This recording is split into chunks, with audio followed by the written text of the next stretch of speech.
thank you all for your attendance. And my name is Ibrahima Djiguine, and I will be moderating this session for the next 1.5 hours. And I welcome you all wherever you're working from or wherever you're attending this event. We're online, we're broadcasted, and we're visible in Nigeria, Abuja, and also on live on Facebook and on Instagram and on all ADYFE social networks. Welcome again from ADYFE, and we have a very good topic today. How can the diaspora collaborate with the continental MSMEs ecosystem, the micro, small, and medium enterprises? We have high-level panelists, all of them very experienced, and we've already had the sessions where we could probably introduce each other, so all the panelists know a bit about what the other is doing. But at the same time, when I start these sessions, I want to do it in an informal way. I don't want to start immediately with questions, but because the topic is already a questions, but I just want to give you the chance to talk about your experience and the way you see the diaspora link and how the diaspora can cooperate with the continental MSCs ecosystem. You explain to us a bit briefly, and then I come in with the questions based on experiences. It's better than just throwing the questions to you and then we don't have a global overview. I will start with Nde, if you allow me. You are our first panelist today, and maybe you just tell us your name again, the organization, so that our visitors, our attendees can know about you and about your organizations. And then you tell us about what you think about this topic. Is it interesting? What are the problems linked with it? What is your opinion about it? Thank you. Yeah, thank you so much. I just want to say good afternoon again to all the listeners and the organizers of this very important conference and my co-panelists, and also thanking ADYFE for inviting Gambia House to be here today. My name is Ndeye Jobate, and I come originally from the Gambia, and I'm based in Norway. I work as the vice chair of Gambia House. That's why I am here today. But as I always say, I wear different hats. I run my own company, Jobs Consulting Gambia, that is working in business development, project development, and organizational development. And we open up in Gambia, where we also do working in job site skills and helping people into jobs. And of course, as we said, recently we finished a contract building the first job center for the government of the Gambia. And as I always say as well, that this conference, this topic is important and timely. It is important and timely because we have seen that diaspora has continued to be a source. And I always say this, and I will repeat it here. There is no one in this world that has more stake in Africa than the African diaspora. Nobody in this world, because testimonies have shown that, the resilience of the African diaspora have shown that, the dedication of the African diaspora have shown that. We have seen during the COVID pandemic, many people, many predictions came that the diaspora remittance is going to fall drastically. We didn't see that. What we saw is resilience. African diaspora, despite the fact that they were affected by the COVID pandemic, despite the fact that they were losing jobs, despite the fact that their positions have been reduced or they've been working in reduced schedules, they still continue to send money home. I come from the Gambia, and in January 2021, the deputy governor of the central bank said something. He said, diaspora remittance is in all-time high. This is statistics of 2020. It has increased in Gambia 48% of GDP. That is our gross domestic product. That is what Gambian diaspora has contributed. Imagine in the middle of this pandemic. That shows the resilience, the dedication, the focus, how much this is, because I always say the diaspora is the social system. Those of you who live in Europe will know when I talk about social system. When you have difficulties, you go there. It's an institution. You go there to get help. When you lose your job, you go there to get help. The diaspora, that is what it is for Africa. So this topic is so crucial. because it's time for us to start collaboration and partnership between the diaspora and the people back home. And not only that, it's time also to collaborate, us as people in the diaspora, to work together and work across economies, work across cultures to also find a solution, because as I said, nobody in this world have more stake than the African diaspora. Thank you. We're very well starting on the right foot. That's a very, very like to break our sessions, to really give it a go, Stella. This is what you did now. I admire very much everything you've mentioned. Diaspora is resilient. COVID had given us a lot of experience indeed, but remittances were still in a way high. We all managed to contribute in our own way to enabling or to furthering the development and the promotions of all the activities, and to just push the ecosystem in a better directions. I don't want to start asking questions now. Like I said at the beginning, I give the chance for everybody to share our opinions on how they find this topic, how intriguing is this topic for them, and how they relate it to their own work. Yeah. And then I failed to mention at the beginning that our panel is very well gender balanced. We have three women in our sessions. Remember, maybe I shift a bit toward to you, the executive director of Africa Center in Ireland. Tell us about your opinions on this topic. How intriguing is this topic for you? Thank you very much, Ibrahim, and for ADYFE inviting the Africa Center Ireland to this important discussion. My name is Mbemba Jabi. I'm originally from the Gambia, living in Ireland. And the Africa Center is an African diaspora-led organization. I was saying to my colleagues, the panelists, about the organization. So we work in three main areas in Ireland, which is integration and inclusion. And that's actually linked with entrepreneurship support for young people in Ireland, but also helping people to regularize in terms of their visa application, the asylum process, and then also on health issues as well, and legal support.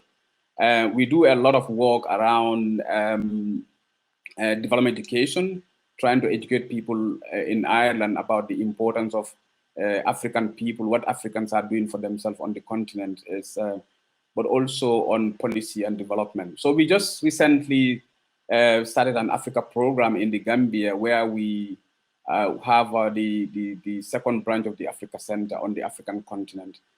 I think Nde has actually put us in a very good position in this discussion at the start.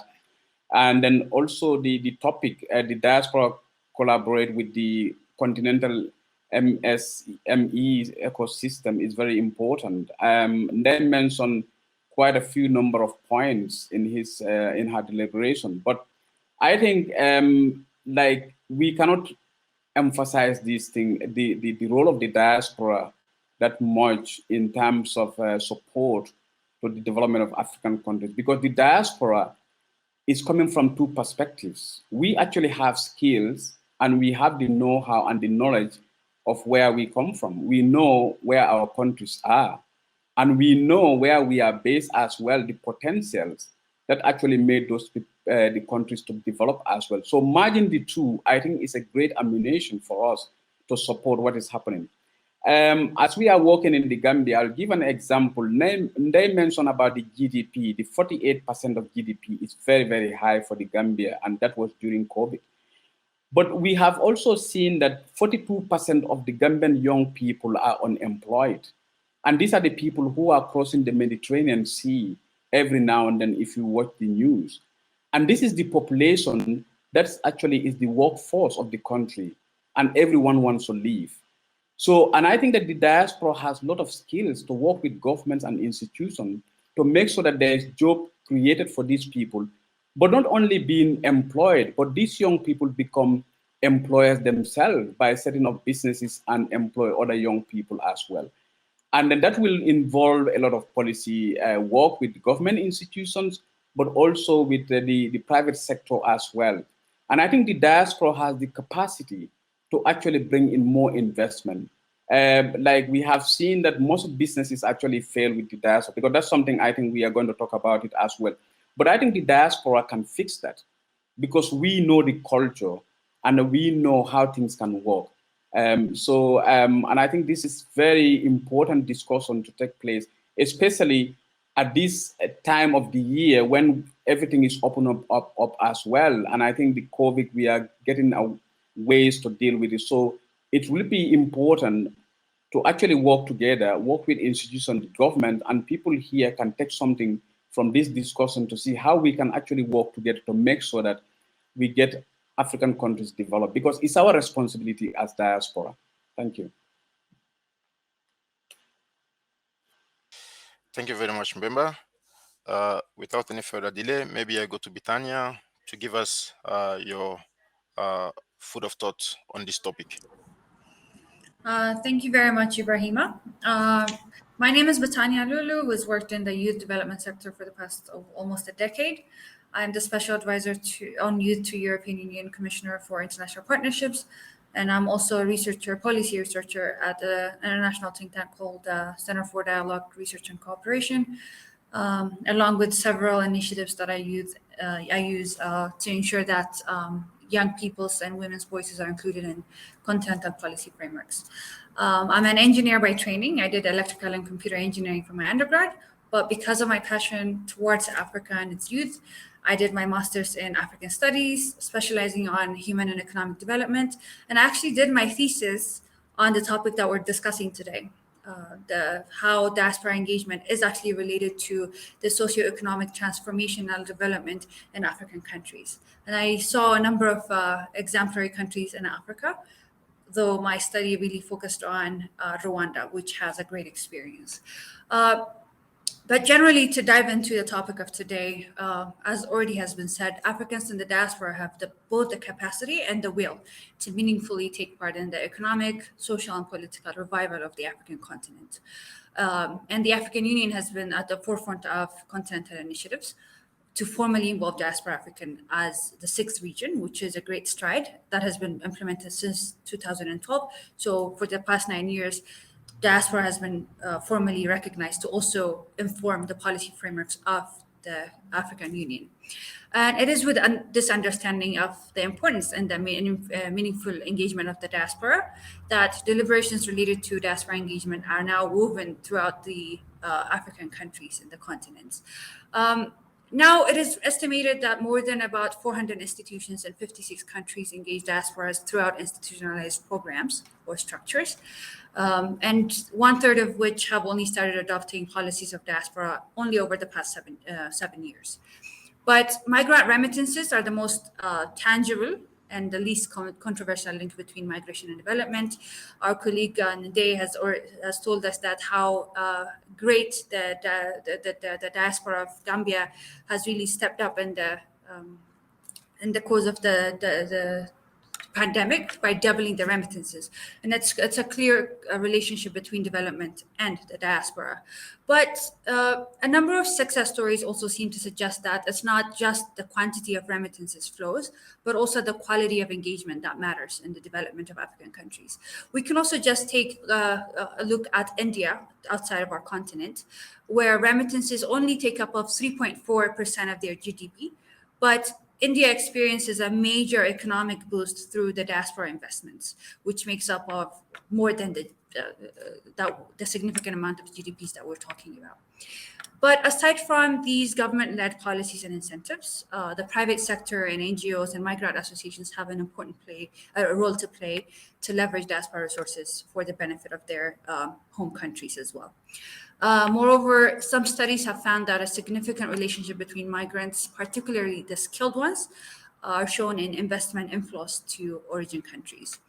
And the growth in these various diaspora programs and institutions is now closely linked to the increased level of awareness in remittance inflows. At the same time, recent studies have shown, in 2010, African migrants have sent 40 billion US dollars in remittances in Africa. And it's believed that in the past 10 years, that amount has actually doubled because of the increase in the different diaspora programs and awareness creations. Some African countries are already making great strides by offering diaspora members the same benefits and rights as domestic investors. I'll give you the example of my country, Ethiopia, through the issuance of the yellow cards and by introducing different investment incentives for the diaspora members, such as duty exemptions and discounted airfares for diaspora actors to come and become entrepreneurs, start small and medium enterprises. These measures are actually set to have encouraged many Ethiopian diaspora to invest in small businesses, and also all the major hotels that you see in Addis are actually built by the diaspora. And in the past 10 years, the diaspora involvement in our economic growth has been tremendous because of the introduction of these policy frameworks. And the focus country that I actually saw in my study, Rwanda, they adopted their official diaspora policy in 2007. And they appointed the Diaspora Directorate in 2010, and they've really pushed the private sector foundation of Rwanda to inform the diaspora on which business sectors to invest. And the diaspora investment has actually more than doubled their economy in the past 10 years alone because of the joint work between the government policy and the private sector, which is the Rwandan Private Sector Foundation. So without further ado, I did a lot of numbers because I did a study on it, but major things that really the diaspora can play in growing the small and medium enterprises in the trade sector in Africa. The first one is remittances. The other one is knowledge and skills transfer, and diaspora investments. One other thing that I would like to say is that it's very important to have diaspora mapping exercises, and embassies and missions abroad have a huge role to play, and as well as the diaspora organizations like yourselves, to ensure that which experts are in the diaspora countries and in the European countries, so that they can come and do the knowledge transfer. Yeah, thank you very much. And thank you very, very much for also the numbers, the figures based on your research, in your studies. This is a very big refresh now, and it shows us really that there are things that are moving further, and then there are a lot of investment that are being done by diaspora. However, I do not think that it is enough. Otherwise, we will not be discussing this topic today. Yeah. So I will go to Stella. Stella, if you are with us, I would like you to give us a food of thought about what you think about our topic in general and how does it interrelate with your work.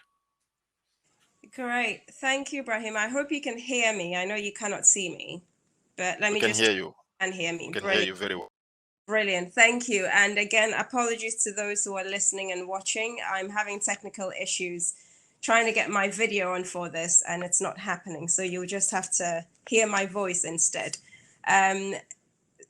Thank you to ADYFE for this invitation, really, to be able to speak on this topic. Good afternoon, everyone. My name is Stella Opoku-Osu. I'm the Deputy Director at AFFORD. AFFORD is the African Foundation for Development. It's based in the UK, but also has an office in Belgium for our AFFORD Europe work and sister organizations on the continent as well. Just by way of a quick sort of background, and then I'll link this in with the topic in particular. So AFFORD's work has been very much enhancing and expanding the diaspora contributions to development in Africa. And our priority focus area is around enterprise and employment. And we're really focused on this because I think, as a number of you have already mentioned, the focus around job creation and creating decent jobs on the continent is absolutely critical. We know that, for example, by 2100, there will be, in terms of population growth, almost every 1 in 2 persons will be on the African continent. What that means for jobs at the moment, we have about 27 million people who are coming onto the job market every year. By that point, we will have about 100 million. And so for us, this focus on job creation and working with SMEs is absolutely critical. Secondly, The diaspora themselves, as some of you have already mentioned, of course, they deploy their capital in 6 different ways. We know about financial remittances, or financial capital, intellectual and social and political and cultural and time. And it is through these engagements that the diaspora also connects with MSMEs as well. And so a lot of the work that we do at Afford is about adding value to what the diaspora are already doing.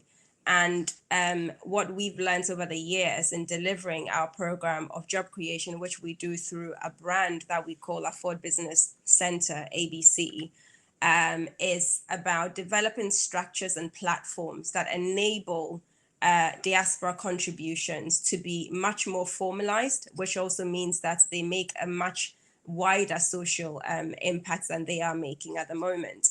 If you take, for example, the fact that it is estimated that in addition to formal remittances, plus informal, plus social, like remittances, and so this is about skills sharing and so forth and so on. It's estimated that this could easily, across all of the continent, could easily be about $200 billion US. So this is a huge amount of resources that is going into the continent pretty much each year. And I think, as the first speaker alluded, in spite of COVID-19, we saw a very, very small drop in remittances across the continent.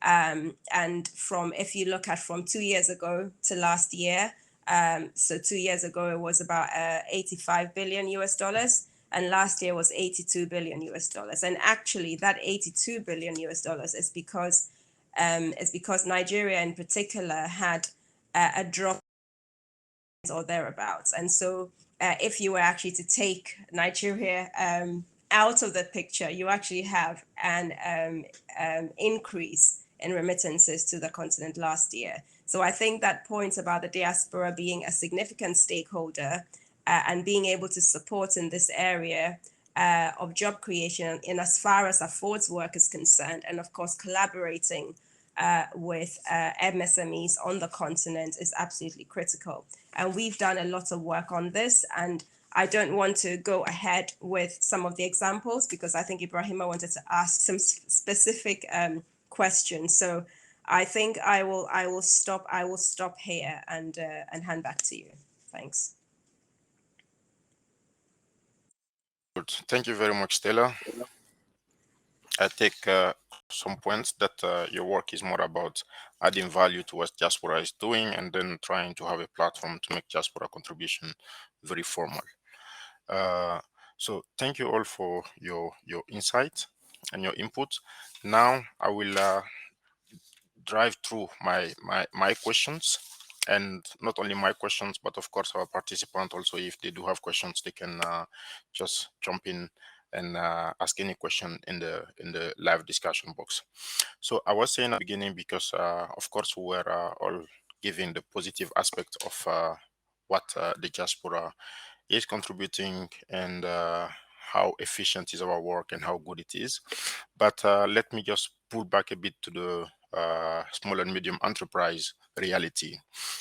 We know that the MSMEs, the micro, small and medium enterprises, are very often struggling with the market environment in our continent.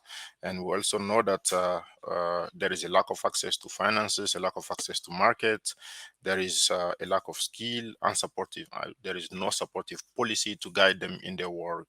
And also they deal with informalities and high transaction costs sometimes.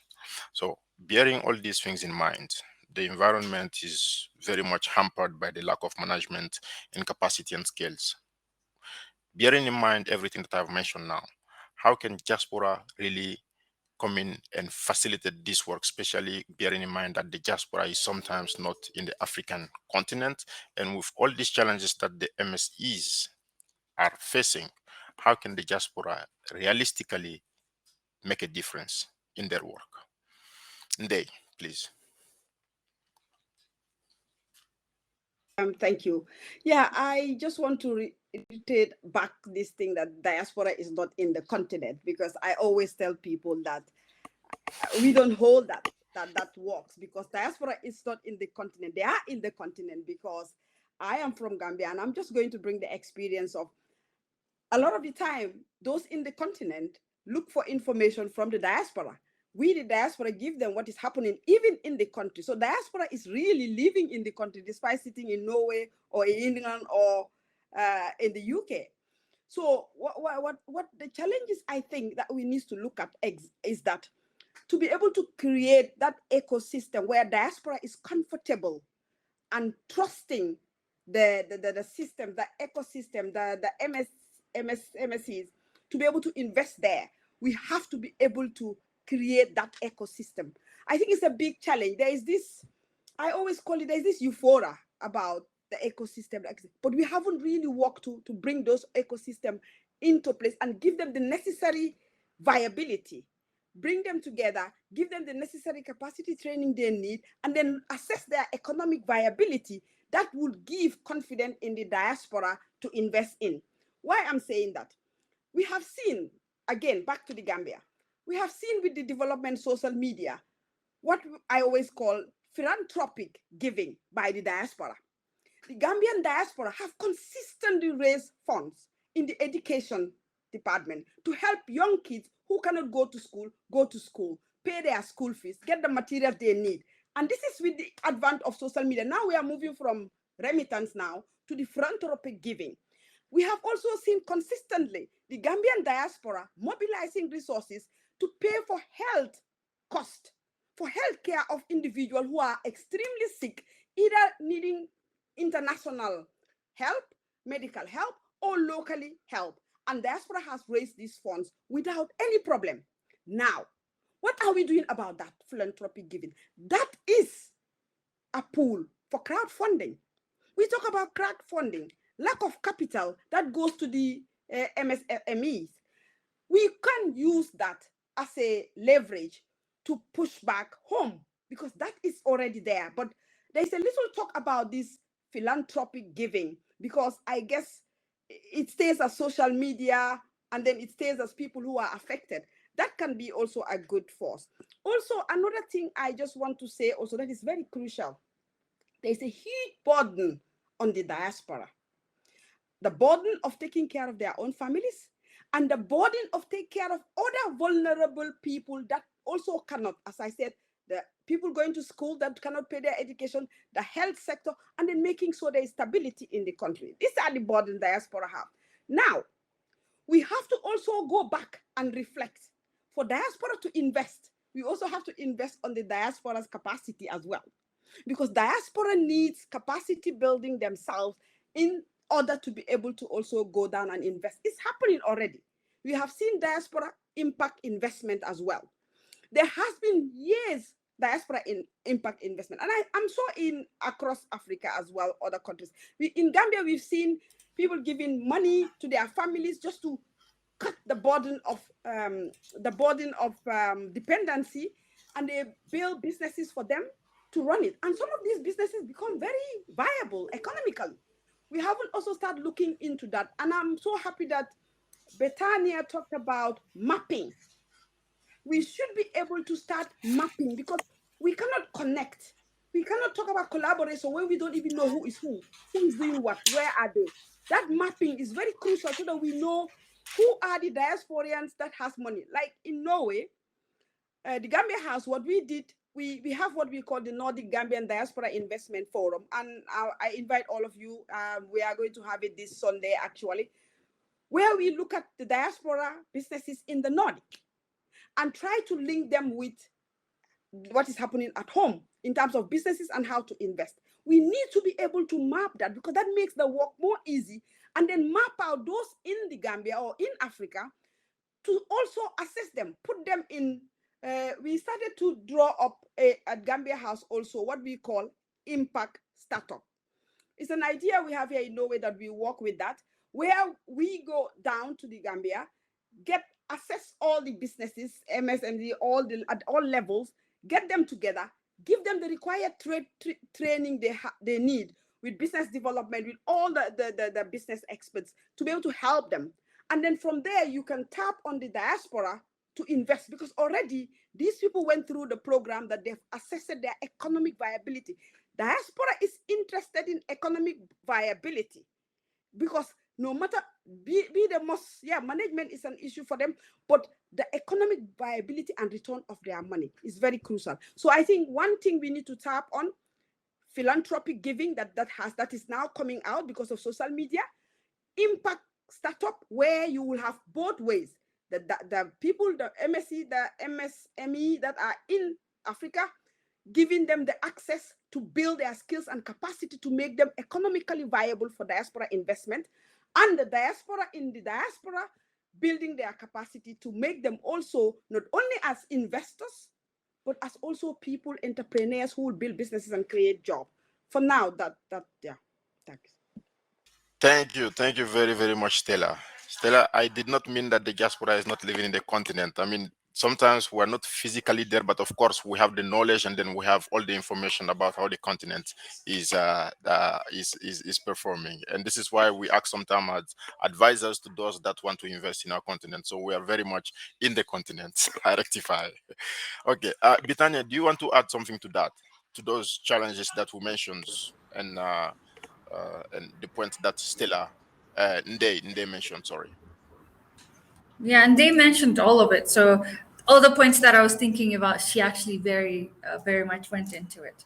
Diaspora investments is the first thing that I would say are very crucial for diaspora to facilitate it and to the tackling of the challenges that micro and small and medium enterprises face.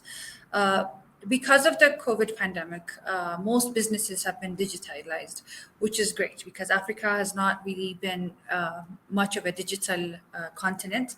But because of the pandemic, we were pushed into it.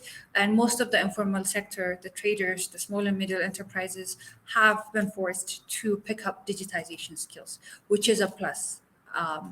The diaspora living outside, even though it's very much connected to the continent, living outside of the Africa, they need to be connected and they need to be updated on what's going on in the ground. So we have to utilize the digital platforms to use it for skill training, because we assume that the diaspora is exposed to the different ways of doing businesses.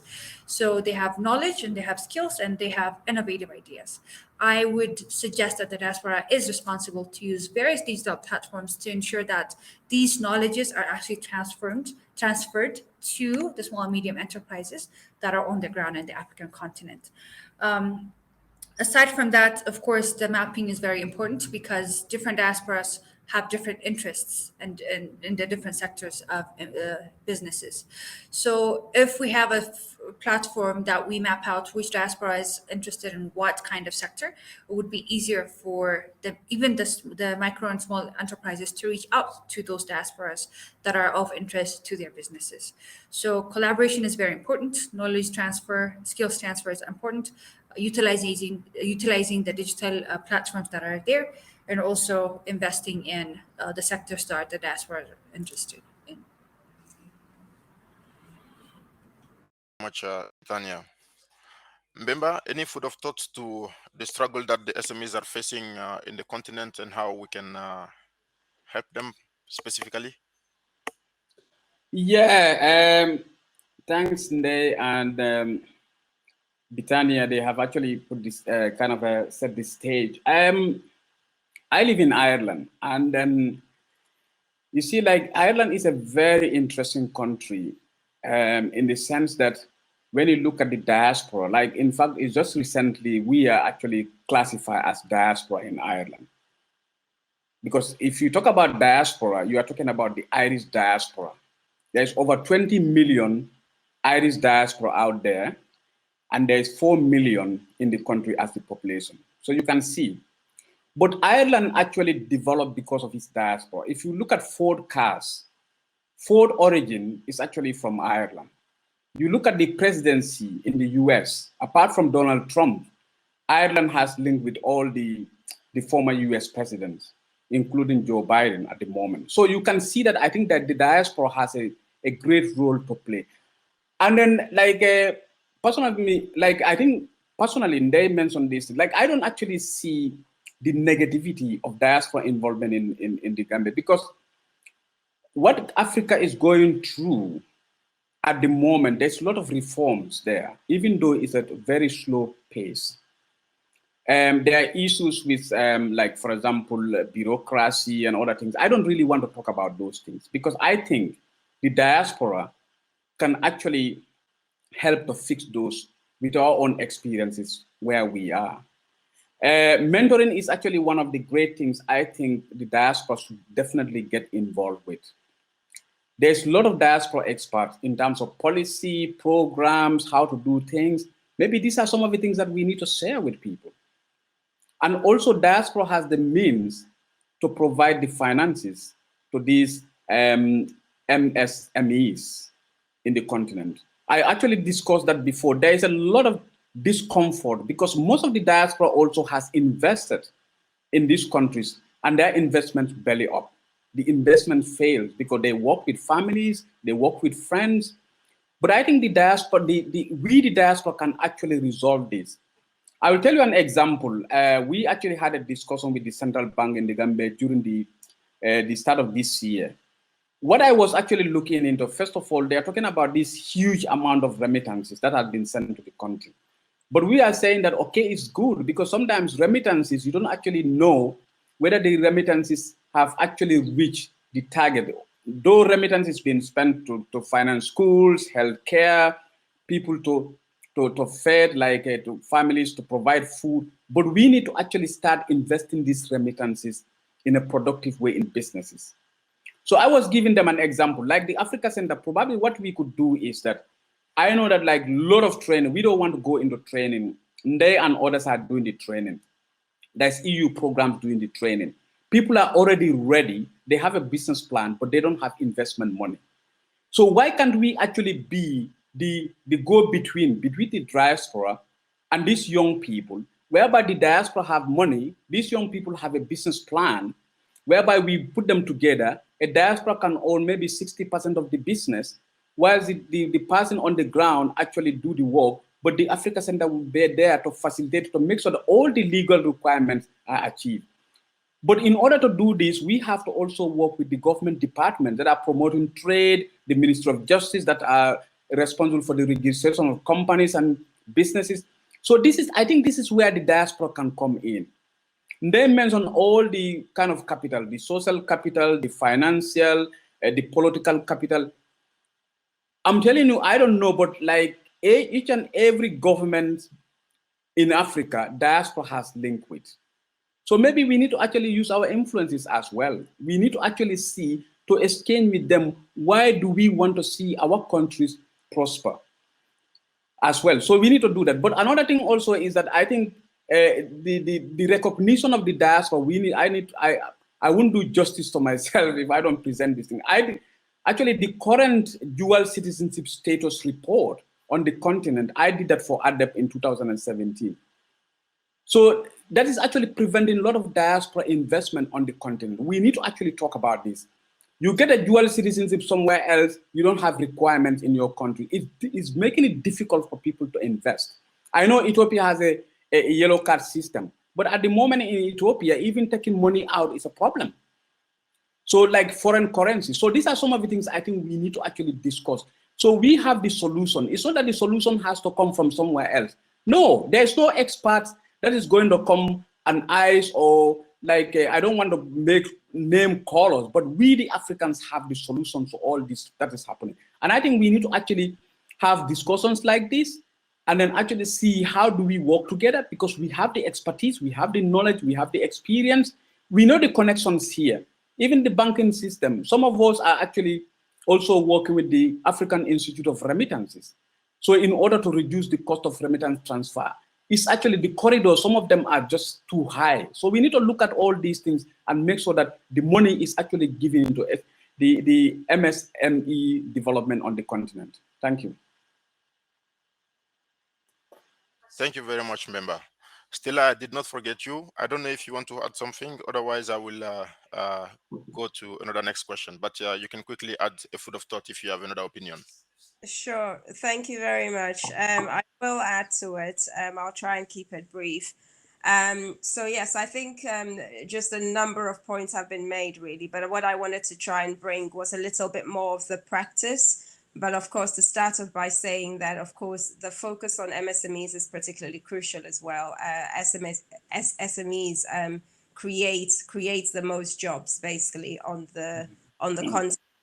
Now, in relation to the struggles which you had mentioned, Ibrahima, we have looked at this kind of cohesively together with diaspora entrepreneurs as well. So I mentioned earlier about our program, the Afford Business Center, and this was developed and designed with the challenges that SMEs face in mind. Of course, some sort of one or two challenges which are much more specific to diaspora entrepreneurs. But what we looked at was access to finance, which, as everyone understands, is always a challenge with high interest rates for SMEs on the ground.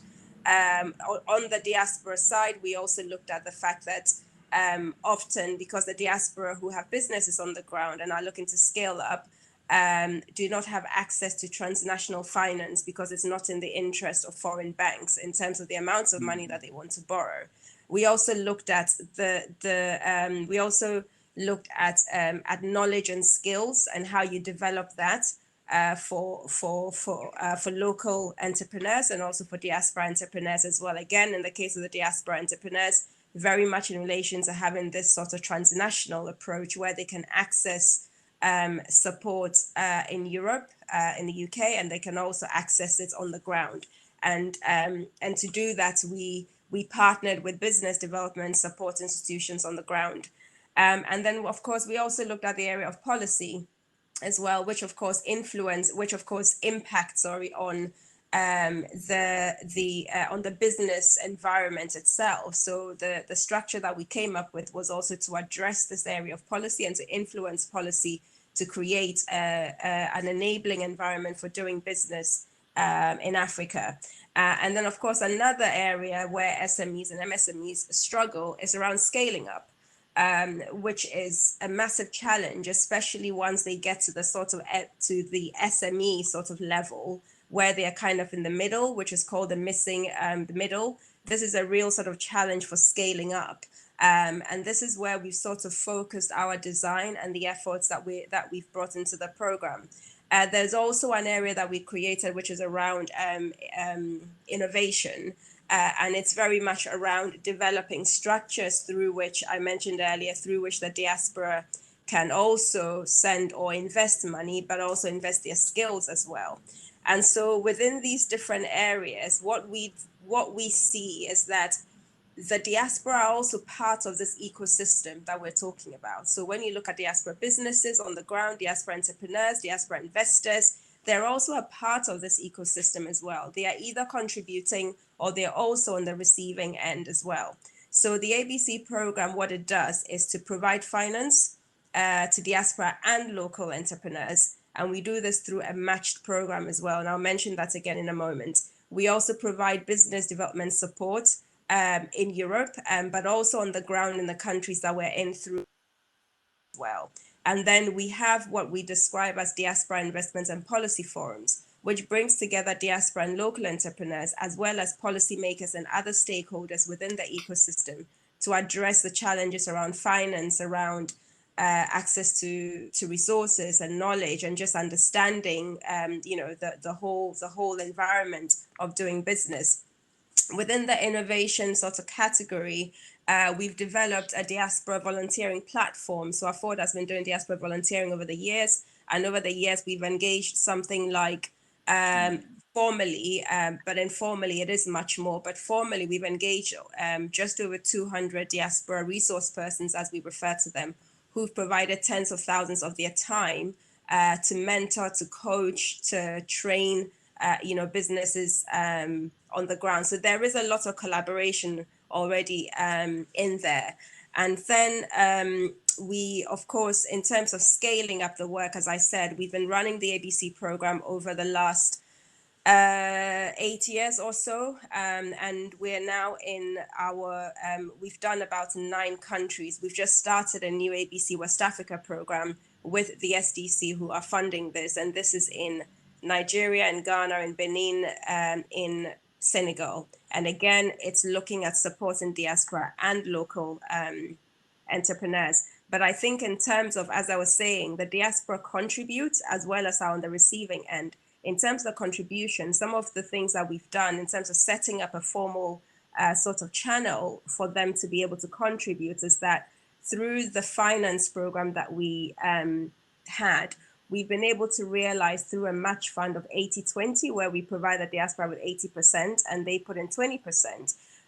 We've actually realized way more than that. It's been more like 40 or 50% from the diaspora, where they've put in almost 500,000 pounds into businesses over the last few years. And then just to wrap this up, just as another example in terms of diaspora investments and what we can do. So in addition to the match fund, which is a good platform in terms of generating diaspora finance into the continent, we're also doing two things. On the one hand, we're developing a diaspora bond in Rwanda, which will go towards affordable housing.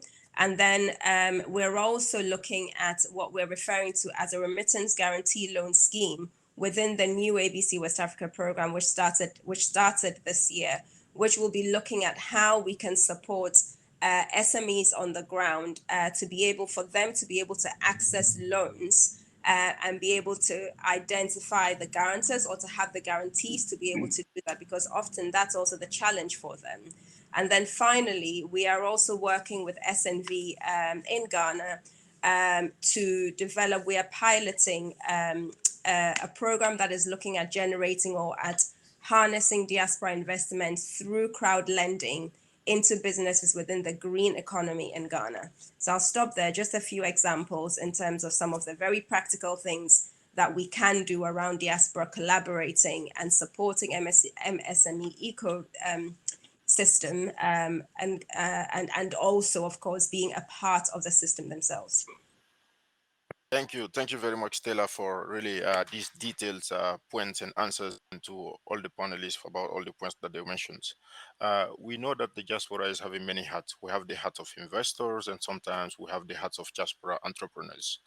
And my next question is taking us in a different direction because member mentioned that the diaspora sometimes has a lot of money and then they can invest in businesses of the SMEs. How can we also so my question is, how can we instill a certain kind of trust between the SMEs and the diaspora? Of course, we're talking about collaboration here, and for collaboration, we need trust sometimes. And this is the first question. My second question is, if a diaspora is an entrepreneur, how can we also facilitate this joint venture or facilitate the cooperation in a way that the diaspora is not looked at as a competitor for the businesses that are in Africa? So I will start with member this time, and then I will go the other cycle around. Thank you.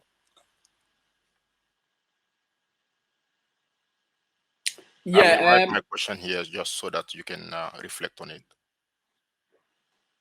Yeah, I think I actually touched on your first question about the trust between the diaspora and then the people who are into MSMEs in African countries. I think there should be a legal framework, because most of the diaspora, from my experience in Ireland, because the Africans cross with a lot of diaspora from African countries, and then we have this entrepreneurship engagement with them as well. But good number of them will say that they have invested and their investment has failed, because they went through families, friends, they invest money, but there's no legal framework. In fact, if it is there, they wouldn't be able, they wouldn't even send them they wouldn't take any court decisions or actions against them. You might end up bailing them out because they are your friends and families. So what we are trying to do, and then the example I was giving is that I think diaspora organizations or individuals that set up businesses or consultancy that what they is doing could actually play a role to be a middle person between the diaspora and this investment. But it has to be based on a legal framework as well, because the confidence to invest but also to get returns back. And I think we need to go further to engage the government, because it's not only about the investment, but it's about the return, because the diaspora, some of these diaspora can actually access money from the banks they are. I didn't actually say that, but I have a private company as well, and I have invested in the Gambia. But my capital, actually, I got it from an Irish bank to start my business. So I need that return back to Ireland to pay my loans back. So if I cannot repatriate the money here, then I have a problem. So this is one of the legal framework we need to get in place. So it's a matter of, and I think what can come out of this, because I know ADYFE is actually working closely with the African Union and maybe some governments as well. We need to actually have a communique or something that we can give an example of how this legal framework can work, and get it buy-in to government to actually put some legal framework that can support diaspora investment, but also to get a guarantee system for these diaspora monies, so for them to get their monies back into the countries whereby they are taking loans from. So we need to actually get that. But also there should be a form of a guarantee system by the people they are working with. Collaterals are very difficult to achieve on the continent, but we need to put something there. So I wouldn't waste most of your competition also is that I think we need to actually look at where the investment can be, not to actually kill the small, medium-sized enterprises there. Because like, I have seen it in Gambia. Like when you said, okay, everyone goes into vegetable gardening, you see tons of people going into that. And even the diaspora is investing that, actually limiting the activity of the women vegetable growers as well, whereby they are getting money. So we need to actually maybe involve in something that will be more production-based. Instead of actually going into vegetable garden, the diaspora can actually set up something to get these vegetable tomatoes into tomato paste. So we need to diversify, something like that, to actually not involve in the competition. Very good. Thank you very much, Mbemba. Bitania, any input to that? Just a little bit, because Mbemba has actually very dived into it and gave us a great perspective. The legal framework I would really like to back up that comment, because you can't even trust your mother's child in this day and age. So to build trust, it has to be backed by legal frameworks. And at the same time, we need to have a collaborative effort between government to instill ease of doing business. I would also, of course, give the example of Rwanda, where anyone can actually get a business license in 30 minutes online. Whereas if you come to my country, which is very difficult, you have to go through a whole process. It can take months. So government has to really facilitate the ease of doing business, and also incentivize the collaborations between diaspora and local MSMEs.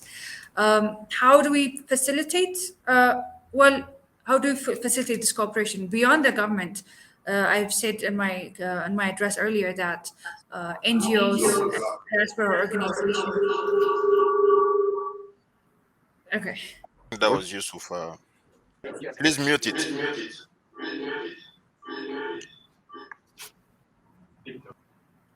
Okay. Bitania, I think we can be now.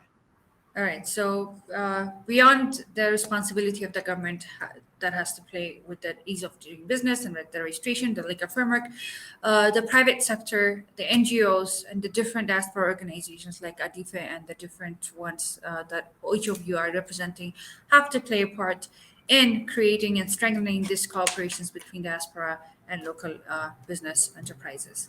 I would go back to the example that I gave earlier, where the Rwandan Private Business Investment Foundation provides all the business information to both the diaspora and the local SMEs, so that they can actually come up with different areas of collaborations. They give free consultation services for both locals and diasporas, and they also link up the interested bodies together so that they strengthen the cooperations. And in that sense, a lot of diasporas have started working with local businesses, small and medium ones. So NGOs, private sectors like the Rwandan one, and diaspora organizations that are sitting abroad that know the realities on the ground would actually be a great input for the cooperation, for the enhancement of the cooperation between diaspora and local businesses. Thank you very much, Bitania. This time I go to Stella. Thanks, Ibrahima. Yeah. Thanks for the question. I feel like your question is sort of it's like two halves of one, really. I think trust between diaspora and local, and then also around the question on competition, which can often bring the mistrust if that's how people actually see it. So I'll probably just take the two together. Absolutely. Yeah, and I guess really to start with just a short a very short story about a program or a business that we supported in Nigeria, which was focused on this was an IT company. So this was a young diaspora entrepreneur in the UK who extended his IT work, where he was providing services he was providing coding services and developing apps for businesses to the UK. And he extended this work. We supported him to extend this work to Nigeria, so that he had a team in Nigeria who were actually doing this work. And he provided them with training, upskilled them, and grew the team, and also offered them flexible hours of working as well, just because a lot of them, the office was based in Abuja, and in terms of some of the travel time for people, for them to be able to get in, that was always a challenge. So he came up with all these very ethical ways, if you like, for running the business and for supporting the staff, and also upskilling them, because he couldn't quite find the specific kind of skills or the level that he needed. And some of the feedback that we got from the team, this is the local team, was that they really appreciated the fact that this added value that they had received had come from an employer who was from the diaspora, because they could see the difference in their engagement with this employer, perhaps compared to some of their own experiences. But for them, they felt that they had added value because this was about a business area that had been extended to the continent. And I think that's one way, this sort of credibility, where you have diaspora go in and support and add value, as opposed to, as you said earlier, as opposed to seeming to take away from local people. I think that's what we need. And sometimes I think building trust, yes, as Mbemba had said, depending on what we're looking at, investment, etc. For some of them, you have to look at the legal side of things. There is also this area of collaborating and of adding value and of recognizing the needs of those on the ground and how you support them, but also how you empower them. And that in itself also creates the credibility and the trust that is also needed. So the added value, I think, is absolutely crucial. And then in addition, there's also the area around policy as well, in particular in relation to in-country, and how in countries where they have diaspora engagement policies, how do they use these policies? Are these policies only for engaging the diaspora, or is it also about engaging with the public as well? Because you want the public behind this as well. You want the public to understand that by engaging the diaspora, you're engaging a wider network, that it's added value, because often some of the tensions that we have heard and identified have come from where sometimes local entrepreneurs or local businesses feel, for example, that the diaspora and foreign, like the businesses, would receive, for example, tax incentives, that sort of thing. So that needs to be very open and transparent, whatever the plans are. And I think the area of policy and how the diaspora offices, the government diaspora offices, also use that information, also use the policy, is particularly critical. We did some work recently with NIDCOM, this is the Nigerians in the Diaspora Commission, not too long ago, where we offered some training also around policy. And this was one of the areas that they wanted to look at. It was very much around not just engage in the diaspora, but also how do you get the public behind this as well? And that's absolutely critical. And then the last point that I would make is that from the work that we did in Benin last year under the ABC, even though it was within the COVID sort of times, of course, everything was virtual. And in as much as initially that was a challenge for everyone, of course, in terms of how we could work without being in the same space, what we found is that it actually increased for us that collaboration between diaspora and local, because we could have everyone in the same virtual room at the same time. So we had diaspora entrepreneurs and local entrepreneurs in the same room. We had diaspora mentors and coaches who were providing support virtually to diaspora, to local businesses on the ground, and also to some diaspora businesses who were also virtual. We had lots of collaborations ongoing, and there was definitely a call for more of that. And that's why we've also, as I mentioned earlier, we've gone ahead to develop a platform that will be launched soon, but it will have a number of different phases to it, where we are hoping that the third phase will be about matching also diaspora investors and entrepreneurs, of course, also with local entrepreneurs. Thank you. Perfect. Thank you very much, Stella. I have another question, but I want to give a chance to you, Nde, to comment on the trust and the competition, just the two words between the diaspora and the SMEs.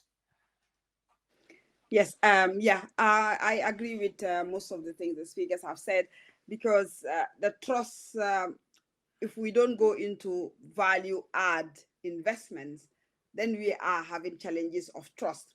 In Gambia, yes, member has said about this lack of trust. Everybody going into tomato, everybody goes into tomato. But the biggest challenge I think the Gambian diaspora had, that was, well, it follows us through, because the Gambian diaspora is known to be very political and very activist-like as well, where they remove a whole dictator. So that also has been a challenge now, that people are not happy with the government and they see the diaspora again in that activism mood. And that sent a little bit of uncomfort with the government. And obviously when government is not comfortable, the SMEs and all these things, it trickled down, because Africa is not delinked from the state to the little one selling groundnut in the corner of Banjul. And what we did actually in Gambia House, because we've been dealing with lots of these diaspora entrepreneurs who go in and invest and are doing things, we try to link them and address some of these issues. Like I think Stella said it, these policies, tax policies, because there's a big problem in terms of tax.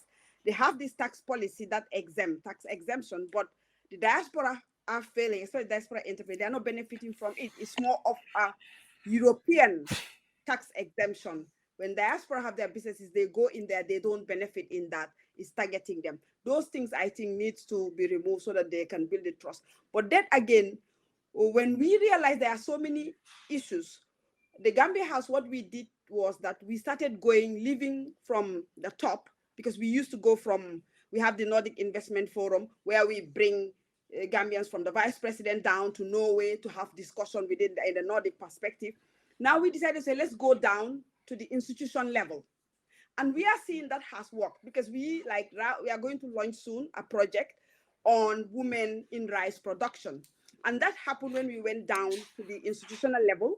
We brought the Department of Agriculture, and then we brought another MSME, that is a diaspora that went back home doing investment in rice.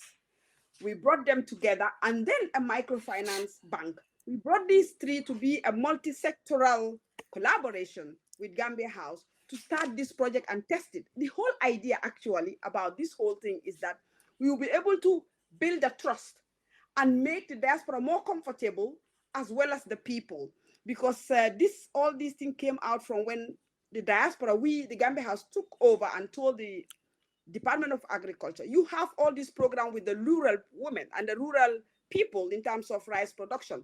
Now, when you have this meeting, thanks to COVID, everything was digital. We said we will link you in the village where you are having this discussion with the farmers, and link you to the diaspora. And that has really impacted both the minds of the people locally and then both the minds of the diaspora, because it was such an emotional and inspiring situation when the people in the rural area are talking to the people in the diaspora digitally. So that also has really changed the whole dimension. People will say, like in the local language, oh my God, these are our children. We are now talking to our children. Then you hear them telling you, we need this, we need that. And in that, we are able to pull through to say that, okay, these people need as little as 100 euros to change their status, to impact even the society. That's how we started this project on women in rice production, which is going to be a revolving fund that we will use. So yes, value add investment. I agree with all of them that that's the way to go. Value add investment. Thank you very much, Nde. I don't know if we have any question. Bemba, we had lost you, but you're back. They gave a very good insight, same as you all did, on this question of trust and competition. I think it's very important to debate it because we might see things from different perspectives. I do not see any question from our colleagues, but I take the chance again and throw another question to you. I enjoy being in these positions just to bombard our moderators with questions and look forward to your answers. Of course, you all have brilliant answers so far. I have a lot of points that I've mentioned here, but they are really impressive. So my last question, maybe not the last, probably, let's see how we manage with the time. We still have around 25 minutes, is a bit related to the framework. Member mentioned the legal framework that helped me to think about your questions within that area. What are the institutional framework and incentive? We know that the diaspora is motivated. The diaspora, whether there is an incentive or there is no incentive, the diaspora is interested in invest and they will invest. However, what are the institutional framework and incentive that can facilitate the diaspora engagement for development of the ecosystem in their countries? I put the question also in the chat. I will repeat it. What institutional framework and incentives can facilitate the diaspora engagement for development of ecosystem in their home country? So what are incentive and what are the institutional framework that can facilitate our engagement? Who want to start? Now I open it this time.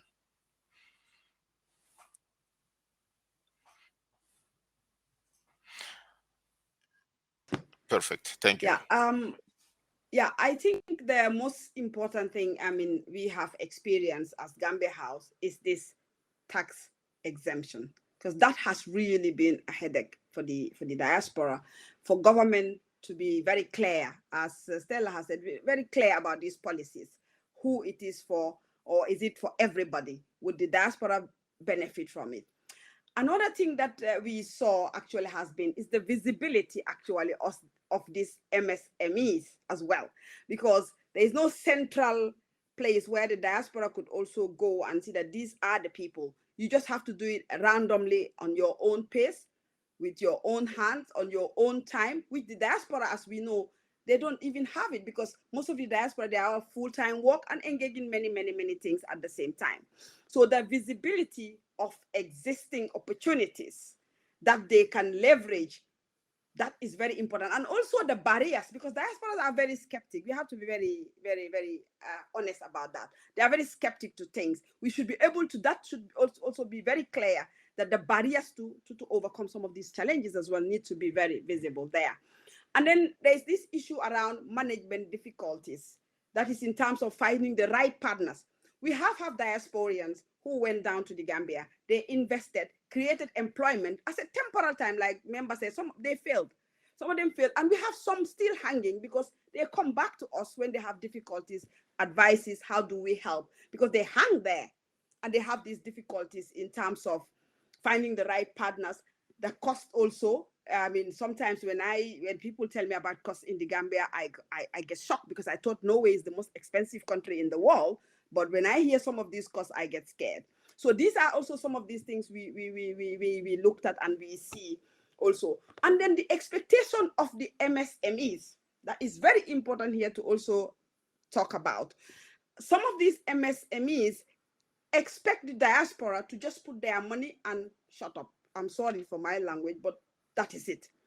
And that is very difficult for the diaspora, because diaspora also want to engage, because they want to engage to feel safe.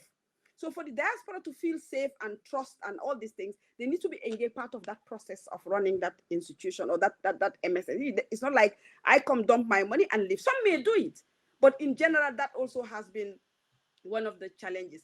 And the bottleneck of the institutions that are supposed to be there to help the diaspora.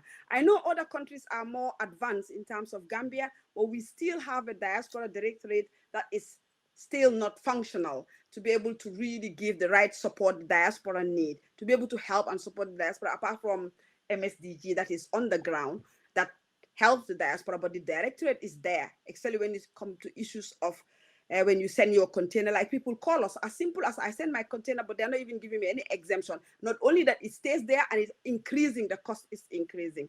So these things need to be really removed. And another thing I want to say, we live in the diaspora as well. In Norway, Gambia House has started the conversation with Norway to see the amount of money they put on development aid, to carve some of it to the diasporians who are entrepreneurs, help them through in terms of capital and capacity, because that also is very crucial. There's a lot of money that goes on development aid, a lot of money that goes on international organizations that go down to Africa, do the work. What if the diaspora is used for that and build their capacity to deliver, they can do better job as well. Yes, thank you. Perfect. Thank you very much, Stella. Now I will make a round, but I want you to be very brief and just think about the institutional framework and what are other incentives other than the ones that are already existing that can facilitate the diaspora engagement. Mbemba, maybe a food of thought? Yeah, I think one area that I really want to mention, I think Britannia mentioned about Rwanda, one-stop shop. I think every African country needs to have that, because this is the biggest problem of diaspora investments. You want to establish a business, you can't even know where to start. One office is in another town, the other office is another part of the country, and it's very expensive. But also visibility. Visibility is not only about identifying what the MSMEs are, or who is actually in need of support. But I think each and every diaspora want to see, for example, if you send a container to the Gambia, you don't actually know what the value of your container or what you are going to pay in customs. There is nothing online that you can do. Somebody will just look at your face and say that this is what you have to pay. So I think we need that visibility. So make sure that everything is online, because we are in the 21st century. We need to actually use the technology to make sure that these things are actually straightforward. People know if you send a container, this is the value of your goods, this is what you're going to pay. I think we need to actually have those things. So in terms of the legal framework, I think governments need to actually put, like, incentives are good, but as Stella mentioned, incentives also, when you are putting incentives, make sure that you don't actually put the diaspora in a difficult situation. Because if you only target the diaspora, then what about the people in the country? So it has to be based on a benchmark. The number of money invest, you have an incentive. Maybe that will also encourage the diaspora. But like, incentives should be for foreign investors and leave the diaspora behind. So this is what is also happening in the country. The foreign investors actually get it very straightforward. They go, they do things. The diaspora, it takes you 3 months. I think we need to actually start treating each other fairly as citizens. Stella, I did not forget you. Are you first? Do you have any points to add to this? Sure, yes, thank you. And I also just wanted to say that I think you refer to India as Stella, but... Yes, I keep doing that. I apologize. India is very, very brilliant. Now, this time I mean you, Stella. All right, no problem.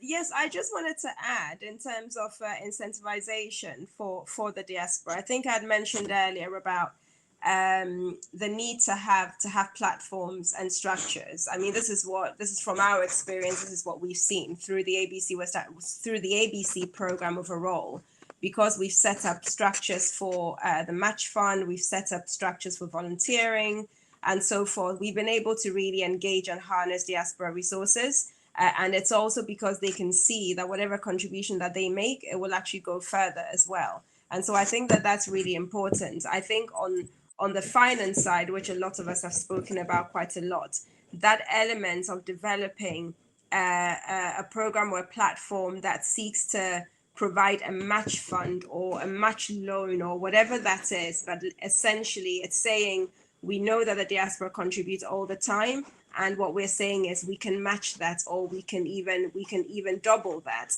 And that is definitely always an incentive for the diaspora as well, for them to be able to engage locally and to support locally as well. The other area as well, which relates perhaps much more specifically, but not entirely, but definitely relates to second generation, third generation, basic diaspora, is around investment for returns as well, right? So whereas first generation are often really emotionally connected to where they're from, the villages or the towns or the cities that they are from, and will often perhaps do their business in those places. We know that the second generation, third generation, and ADYFE, you'll know this, are of course also connected, but not necessarily to where their parents are from. So for them, it's a slightly different kind of relationship, where they are looking for opportunities for business. They are looking for returns for the investment that they make. They're looking for financial returns, I should put it that way, for the investments that they actually make. So that's also something to bear in mind as well. And then the point that I think Inde was the one who made this point around the fact that the diaspora also want to engage. They don't just want to provide the finance, but they want to engage. They had said because that makes them feel safe. I would add that in addition to making them feel safe, it's also because it's their way of connecting. So the diaspora contributes not just for the sake of contributing, but because they want to connect. They want to maintain that connection with the continent, right? And that's why they do what they do. And so by being involved in that business, either by providing mentoring, so we've seen lots of examples where you have diaspora who come in to mentor, to coach, to support a business. And by the time they are done with that sort of journey, they are also interested in actually investing in that business, right? But often the structures are not available for them to do that. So they might just do it almost as a philanthropic thing, but then it doesn't go further. It isn't sustained. And this is where we come in to say, right, what kind of structures and projects can we put in place and platforms for the diaspora to be able to do that on an ongoing basis, which is what I was mentioning, that we have a program at the moment which is focused on crowd lending, and it's a pilot, and we will extend that to the ABC program and also do another one on crowdfunding as well, because we're looking for ways in which you have diaspora mentors, individuals who support, and then beyond that, they then have a platform and a process through which they can actually invest on a more sustainable basis.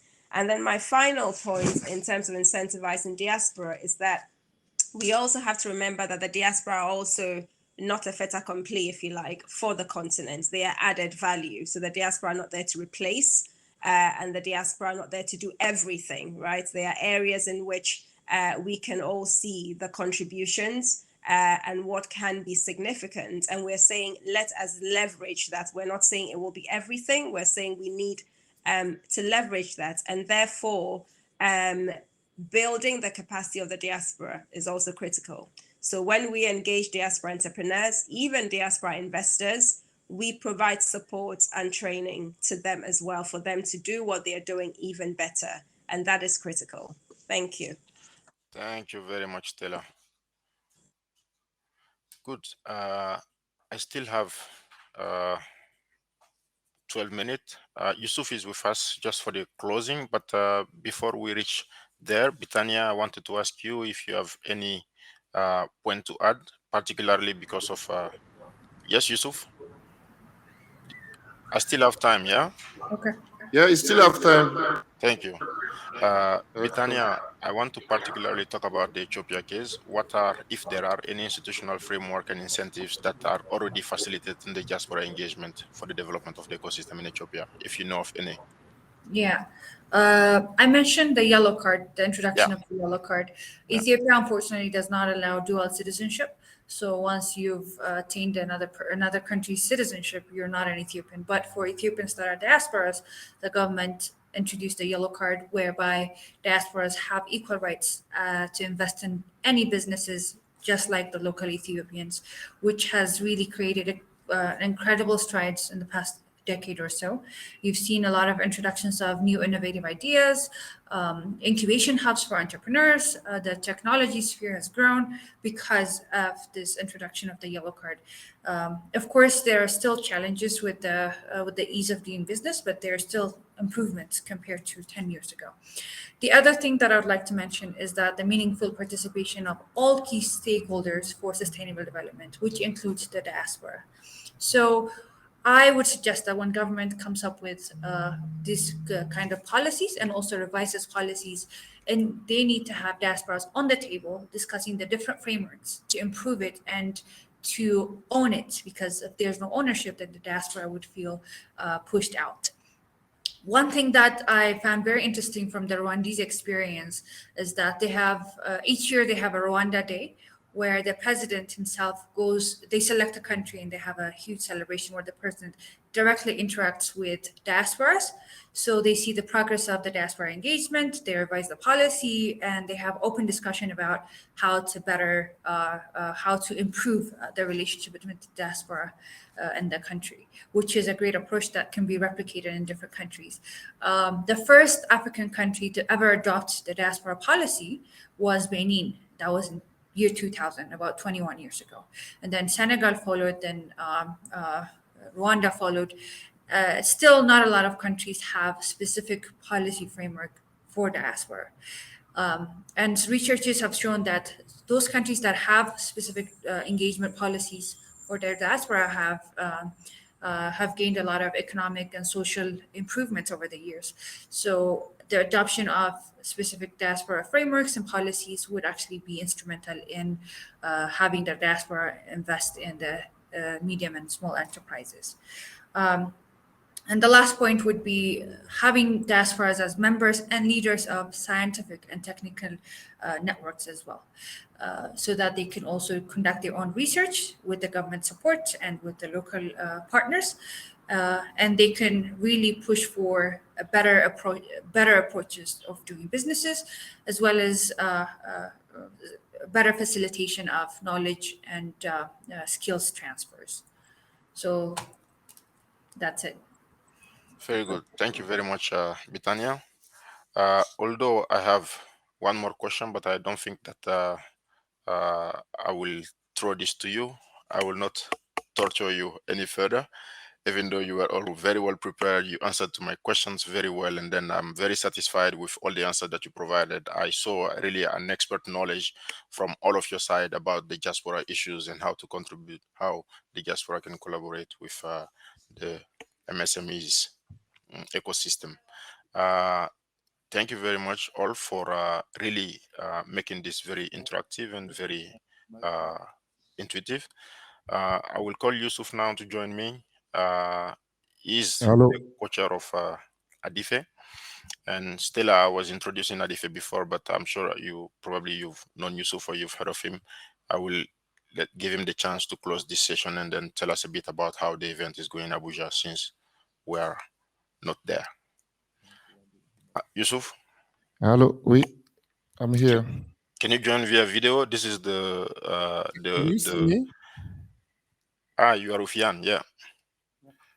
Oh, wait, but can you see me properly? Or No, we see Jan. and now? Okay, And now now? yes. Oh. Thank you so much. Wow, it was really exciting and interesting to see you discussing about all those matters in like less than 2 hours. So we are here in Abuja since 4 days, and really things are going very well. And for the first time ever, we are able to broadcast from Africa, the diaspora, and see what's going on the continent. The point we would like to add it was we were thinking that you guys are going to focus more in technology needs and innovation, because DIDA is all about technology and innovation. But what you said also very relevant, and it gave us the idea like, why not creating an agency in Addis Ababa for the African Union to really work on those topics. I believe that CEDAW became smaller for our purposes because those are things that none of us alone can solve, those issues. Gambia, I see that Gambian are doing well. Also, Britannia was talking about very interesting cases, although that some countries like Mali, we used to be the first country opening diaspora ministry, but we don't have any policy so far. So to us, how can we operationalize those things is to go through like agency to help those countries really to set up those kind of policy and make sure that diaspora entrepreneurship, therefore collaborating with diaspora will be something that will be operationalized. We don't need always to struggle to reach the point we want to go. And we think that technology, innovation could be one of the solutions to build these digital infrastructures between diaspora and their country of origin, and to make sure that the exchange can continue, and make sure also that beyond remittances, diaspora could be able to transfer all those skills, transfer all those know-how they have, and make sure also that they will be engaged with the continental SMEs at all the level. Why at all the level? Because financial was one of the key points, but I knew that some need capacity building, some need technologies, some just need partnership, to understand how the market is in Europe, to be able to ship their product to like a representative, because we have a e-commerce platform and others now. So the partnership should be at all the level, and digitalization could be one of the solutions, and using solution that diaspora are developing or the continent are developing to make sure that one day we'll be able, like Irish diaspora coming back from the US to develop their country. This is a really amazing example we can give. Those powerful Irish community in the US and what they are doing back home. Why not us? We can do it. Maybe we face a lot of infrastructural challenges and other things, but let's use the digitalization, what we are doing. No one can run beyond this, because without this, because COVID showed us that digitalization is the key. And today we are sitting in Abuja since 2-3 days, being able to interact with the hubs and labs here, tech sectors, and also at the same time sharing the diaspora knowledge with them. I think this is an amazing thing. Sorry, we are really tired. We did not sleep for 3-4 days. So I will just say thank you, Ibrahima, Stella, Ndei, Bemba, my big brother, and Britannia, my young sister. And have a wonderful day. You can join us tomorrow at 10 in the morning. We prepare something for you all the day. And one of our key panel tomorrow will be about infrastructures, because infrastructures is one of the key topic we do have, challenges we do have in the diaspora, to be able to communicate with the continent, to be able to trade with the continent, to be even able to travel, because coming to Nigeria wasn't easy for some of our brothers from Gambia. They have to fly till Madrid and come back to Nigeria this week. So I wish you a wonderful evening. Ibrahima, if you want to say something, you are the boss on this panel. Yes, I enjoyed torturing a lot, my panelists. So thank you very much again from my side, Britannia, Mbemba, Stella, and Day. I really appreciate all your insight, all your knowledge, all your information that you gave to us, and you made this panel really insightful and fruitful. I appreciate all your effort, and I hope I see you all tomorrow for the event. If anybody does not want to add anything, then the session is closed. Thanks a lot. Thank you. Thank you. Thank you, Day. We did not communicate much with you, but you made it to be here. I forgot about this one. Thank you. Thank you. It was a pleasure to be here. Hope to see you soon. Thank you, everyone. Thank you. Thank Bye. you. Thank you. Bye. Thank you. Hey, chef.